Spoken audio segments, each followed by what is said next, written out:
Hi everyone, welcome back to Facebook Live. Tonight we are talking all things labiaplasty. So labiaplasty is not something that people talk about much, but there's a lot of people who get bothered by this. So if you want to know more about labiaplasty, this is the Facebook Live for you. We'll also be going through what is coming up for July. And then I've got a very, very important announcement right at the end. Of course, if anybody has any questions, hopefully you know the system now.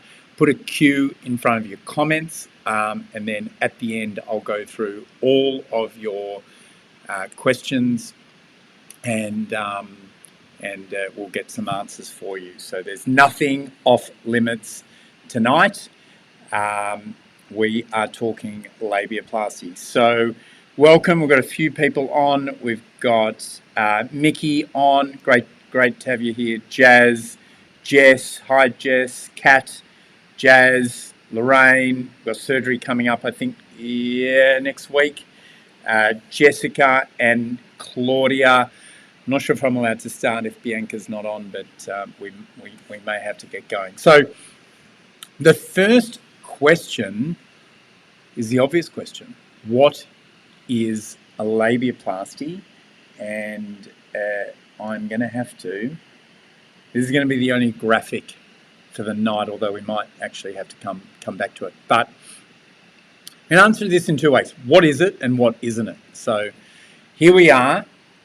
This is the labia. I opted not to go for a live shot. I've gone for an illustration. So what we're talking about with the labiaplasty is the labia minora. So that is the inner part of the components of the vagina. The outer part, so that's, hang on, that is, let me change that. That's this part, that's the labia majora. We're not talking about that. We're not talking about anything inside the vaginal vault, so nothing to do with tightening procedures, nothing to do with dryness, nothing like that. We are talking about the labia minora, okay? For some reason, oh, sorry.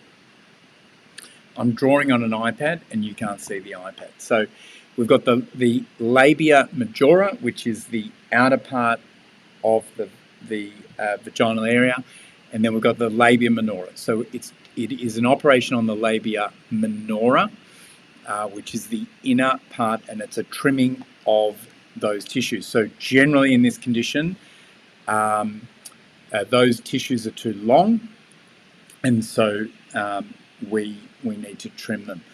And you can see in that lateral view there, if you look in the lateral view there, you can see an example of where they are too long. Okay, so the next question is, why is it done? So it's an interesting question, because a lot of women, particularly young women, don't realise that it's an abnormality. So but they can. Because it's obviously not part of your anatomy that you're commonly sharing. So the labia minora should be about level with the labia majora, which is the outer part of the vagina area. And if it's longer than that and it's causing symptoms, then you might be a candidate for a labiaplasty. So it's a trimming of those tissues. Okay, so some people, and again, I don't want to get into Medicare stuff again, but there are actual symptoms associated with labia minora which are too long. But unfortunately, the Medicare item number is virtually never applicable. For some odd reason, in the Medicare item number, they've got to be 7 centimetres long, which is kind of a ridiculous length. But they do cause serious symptoms way less than 7 centimeters. So the common so the common symptoms that people complain of are chafing, difficulty being uncomfortable in clothing, particularly sportswear, pain, difficulty running, exercising, particularly riding a bike, and dyspareunia. That's a great word, but that is not a great thing, but it's an interesting word that hopefully most people probably don't know, but that is painful sex. So dyspareunia is also a feature of elongated labia minora. So there definitely are medical indications. It's uncommon though to have to get a Medicare item number for it, which is unfortunate. So how common is it? In the US, the figures would suggest there are about 10,000 operations done a year. So if you compare that to breast augmentations in the US, which is about 300,000, so you can do the maths on that, but that's still a relatively common operation, but obviously not one of the most common. But I think a lot of that is because people tend not to talk about it and maybe don't realise that it's a problem. So that's why I'm here tonight, hopefully to educate people and explain that this is a real thing and there is a treatment available. The next thing, when we're talking about surgery, we always need to discuss the risks. This is a fairly straightforward procedure. It is done under a general anaesthetic, or I prefer to do it under a general anaesthetic, as does Kim. It's a day case, and most commonly it is straightforward. But there are a few things that you do need to be aware of. The most common things are just the general things that can happen with any operation. So wound healing, infection, bleeding, hematoma, all pretty rare. You can also have some asymmetry. So we take great care to try and make everything symmetric, but there can be some minor asymmetry, which is generally not all that important. There can be some loss of sensation, although I've never seen that. There's scarring, although usually the scarring in that area is excellent, and the scar is virtually imperceptible. Over resection, again, pretty rare, and I've not seen that, but just obviously technique. And then the last thing, obviously in the wrong hands, there are other parts of the anatomy there, particularly the clitoris, and if that is damaged, that can have significant impact in terms of sexual pleasure and things like that. So certainly things can go wrong. In the vast majority of cases, it's a straightforward procedure and a very, very high satisfaction rate, something in the order of 90%. Okay, so what are the different techniques? So now I can go back to my drawing board. Just a reminder, if you do have any questions, please just pop them in the comment section and just put a Q in front of it, because at the end I'll scroll through and like if you have a question, it'll be easier for me to identify it if you put a Q in front of it. So what are the different techniques? So now I get to go to my diagram. We'll just zoom that up a little bit, I think. Okay, and while I've got it here, I might just sort of highlight a few things. So this is the area we're talking about. So the labia minora, so the loose skin on the inner part of the vagina. We're not talking about the labia majora. There are some procedures for that, but we don't. I've never been asked about that, and it's nothing to do with tightening the vagina or anything like that. So it's really just an operation on the labia minora. Okay, so there are two techniques. Kim and I basically just do one of them. I'll just talk about one just to exclude it. It's called the wedge resection, where you cut that tissue out and stitch these two together. I don't think that really addresses the problem enough, and so that's not my preferred technique, although it's a well-described technique. Basically, what I do is cut off that excess there.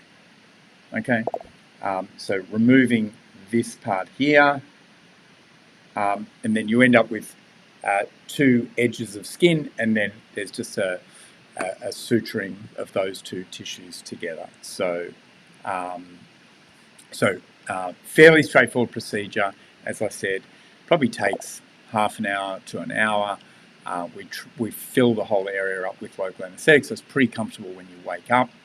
And as I said, it's a day case. You go home the same day. All right. Okay, the next question. What is recovery like? So this is a great question, and I've got this one totally covered. So as I said, day case, general anaesthetic, home the same day, all filled with local anaesthetic to start with. So that should give you sort of pretty good coverage for up to 24 hours. I'm just going to grab a drink, sorry. That should give you pretty good coverage for 24 hours, but then it can be a little bit uncomfortable.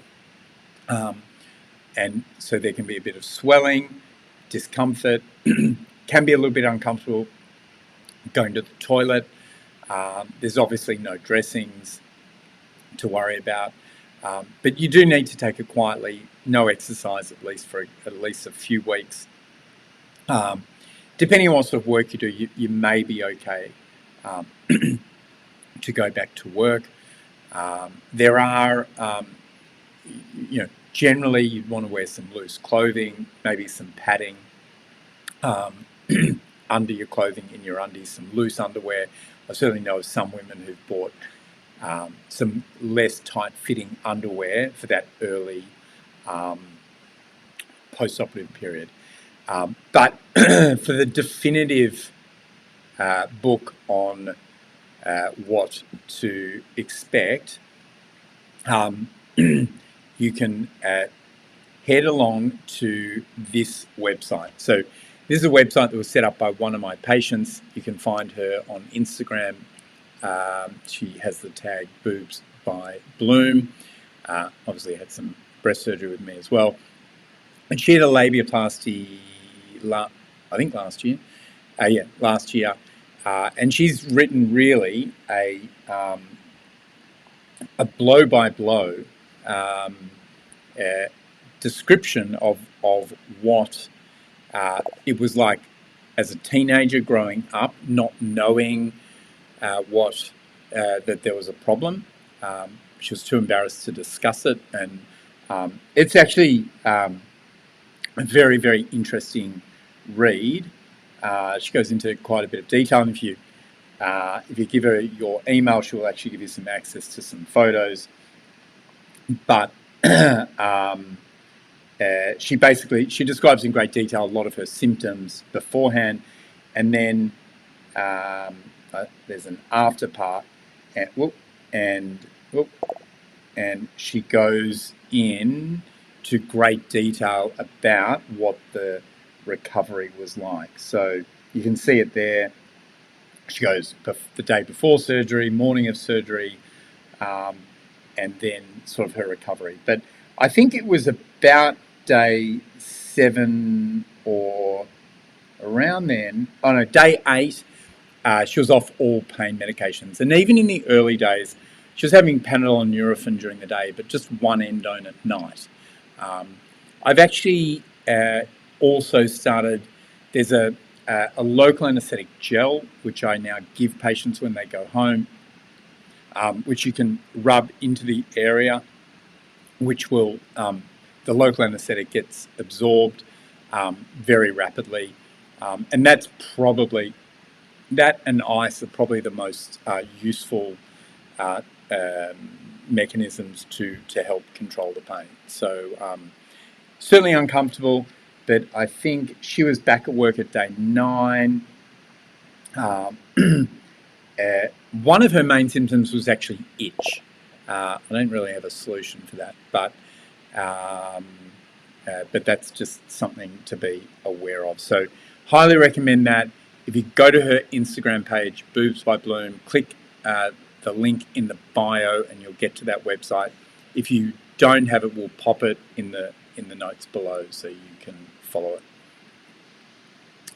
Okay. So this was another question that did come up, whether it's necessary to wait till after children. So this goes back a little bit to the initial explanation, which is that it's not dealing with the inside of the vagina, it's dealing with the skin on the outside of the vagina. So totally independent of children, would have no bearing on vaginal delivery, not vaginal delivery. It won't affect the result, different to the potential changes you might see with a tummy tuck or something like that. There's no need to put this off until after children. So hopefully that addresses that. Okay, so it's not a long topic, obviously, because it's not a super long operation. And tonight is really about raising awareness. And because, I mean, if you Google this or look for education about it on Facebook or Google or YouTube, there's really nothing much out there. So it is an operation that Kim and I both offer.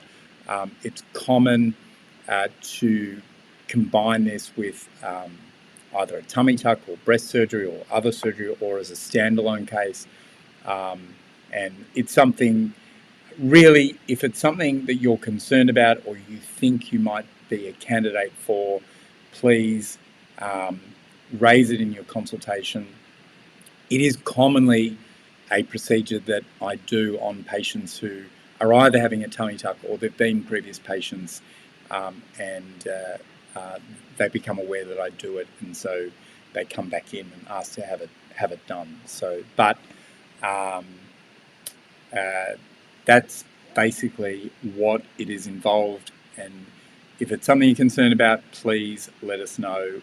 We're happy to address it. Okay, so I can see there's a few questions, so I will get to them. All right, so here we go. This is question time. So, all right, so there's a few people here. Just a quick shout out to everyone. I really appreciate when everyone watches our Facebook Lives. I try and put a lot of effort in. I think it's been a great way to communicate with our patients and future patients in particular, and really helps bring our community together, which is a great thing. So Mickey, Jazz, Jess, Kat, Lorraine, Jessica, Claudia, great to have you on. Robin, let's see if we can get to a question. Okay, looks like Mika. Can this be done as the same time as again, tummy tuck? And okay, I think I've gone through that, but definitely easy to combine with a tummy tuck, and yeah, probably 30 minutes to 45 minutes. Do post-op for the incision. So as I was saying, we often give you an antibiotic gel to rub onto the area, and I know Boobs by Bloom found that helpful and soothing. The lignocaine and the local anaesthetic, which I now use, also can be helpful. Other than that, there's no dressings. There's nothing you can get to stay in that area. Just some pads in some underwear is all that is required. Boobs by Bloom is lovely, and she is very happy to answer questions. That is true. When is sexy time allowed? Boost Balloon didn't go into that. Once everything's healed and it's not tender, I think you're good to go. That might be 2 weeks. It certainly wouldn't be more than 6 weeks, but probably before 2 weeks, probably you won't want to. Sometime after that, there'll be no issues with the wound. It's just a comfort thing. If it's comfortable, then good to go. Costs, Mickey, as I said, it's not unfortunately itemised. If you contact the rooms, we'll be able to give you a full breakdown on the costs. We certainly focus on breasts and body. Labia is obviously part of body. There are a few things that we also do, so that we don't talk about so much, but certainly other things, blepharoplasties, facelifts, but our main thing is certainly body and breasts. Hi, Karen, nice to have you on, and Lorraine, Jessica, love that you watch it, even if it's something that you're not interested, because you never know.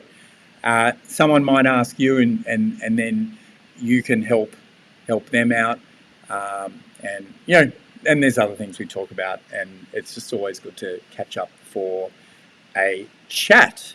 So moving right along, July. I love this comp. I nearly did enter the exercise comp. I did have a few post-run, post-ride, post-gym, post-tennis photos I was going to post, but it just would have been so hard for the girls not to pick me as the winner, so I didn't want to bias that. But this month is Show Us Your Lemons. No one's actually defined what that is, so I suppose it's open for interpretation, but I think most of you know what that means. So please send us your photos. We love getting selfies. I mean, we love being able to share them because it's great for potential patients to see them. But we just love seeing how happy you all are also with all of your results. So that's a great comp. And there'll be some great prizes associated with that. I think this monthly photo comp thing has become a great thing, and certainly Kim and I just love seeing all the entries, so please keep them coming. So, wow, I might even get in under half an hour, but we'll see. July, always a big month at Re. So tonight, obviously my Facebook Live, and if anyone has missed it and that you think might be interested, head over to our YouTube page, which I'll go to in a sec, where you can catch up with all the latest lives. They all go up by the end of the week. Next week's podcast is about fat freezing. I know a lot of you have been interested. A lot of you maybe have had consults about it. There's a lot of misinformation out there about it. So we will try and debunk it and just tell you what works, what doesn't work, when it might be appropriate, and when it's not appropriate. Kim is then going to delve into the world of anaesthetics. She has done a live on this previously, which was super popular. Anaesthetic is part of all of your operations. So it's something that is important to know as much about as possible. We work with some great anaesthetists who try and make your operation as safe and also as pleasant as possible. So if anyone who's watching wants to chuck out some anaesthetic love for whoever your anaesthetist was, post it down below, and I'll let them know that you gave them a shout out, because they love hearing about it as well. Then the next podcasts, the difference between diastasis and a hernia. So We do love our tummy tucks here at Re. We've talked about it a lot over the last, particularly in the last couple of months. But that's a podcast you want to listen to. It's certainly something that people get a little bit confused about. So watch out for, or listen out for that one. All right. Then there is all of our socials, which I always like to let you know about. So I'm sure everyone watching tonight is following us on our Instagram page. This just gets better and better every month. What can I say? That's where you find the latest news about what's happening at Re and what's happening with our patients.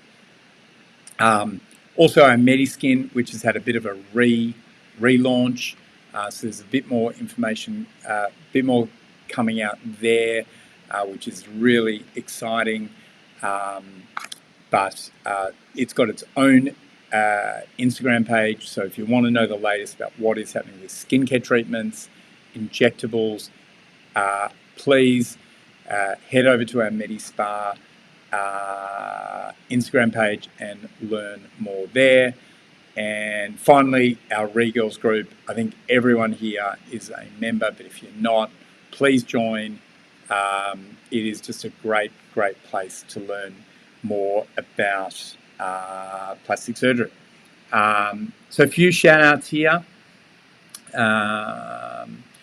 Couple of shout outs for Jen Riley. Yeah, we love Jen Riley. Bronwyn. Excellent. Okay, so now just back onto our website. Again, this is getting a little bit of a relaunch, a refresh, evolution, not revolution, as my father says. So that is being updated.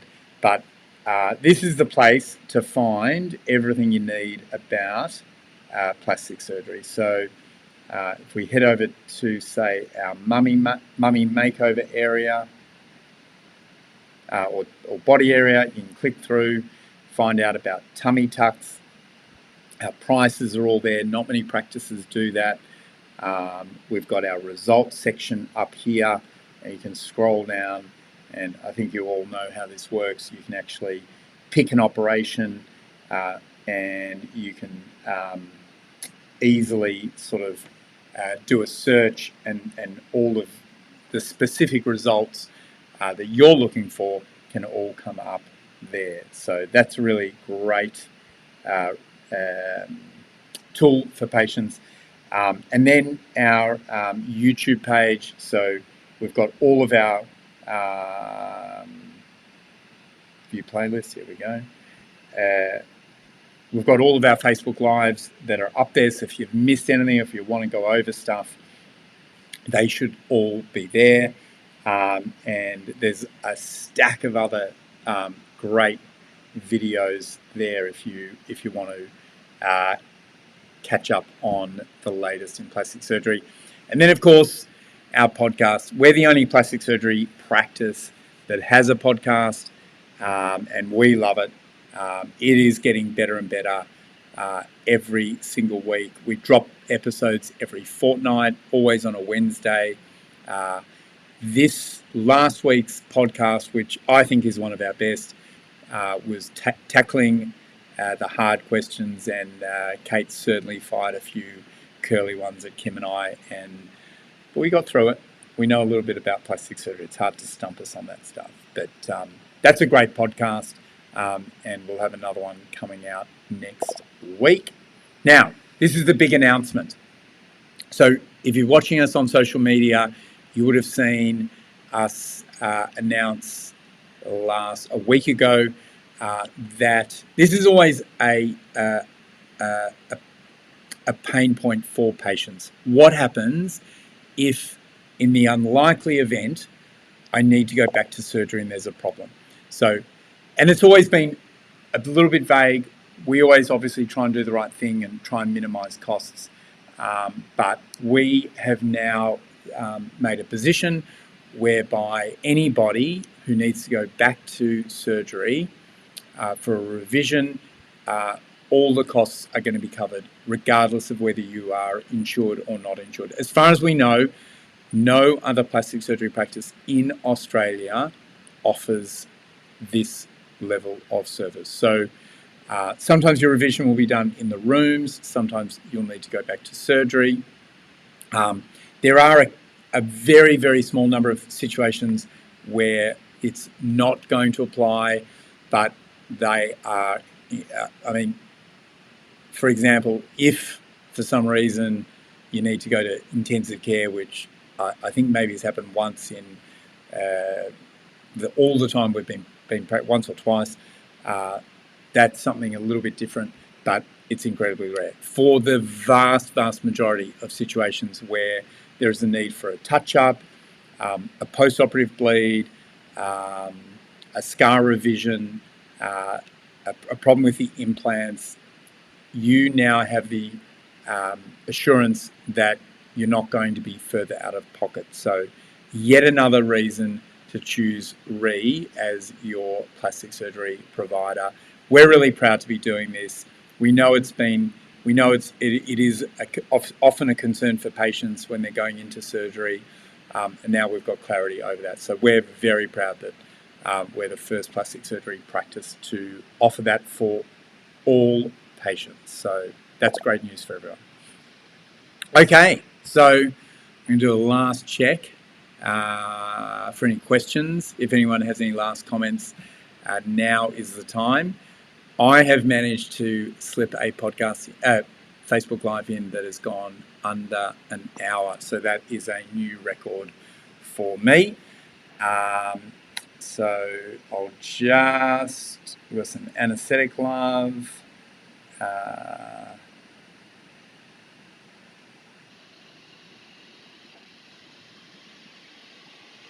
Alrighty. So that is it. Hope that was helpful. If you know anyone who would be interested in learning more about labiaplasty, please send them along to our YouTube site. It'll be up in the next few days.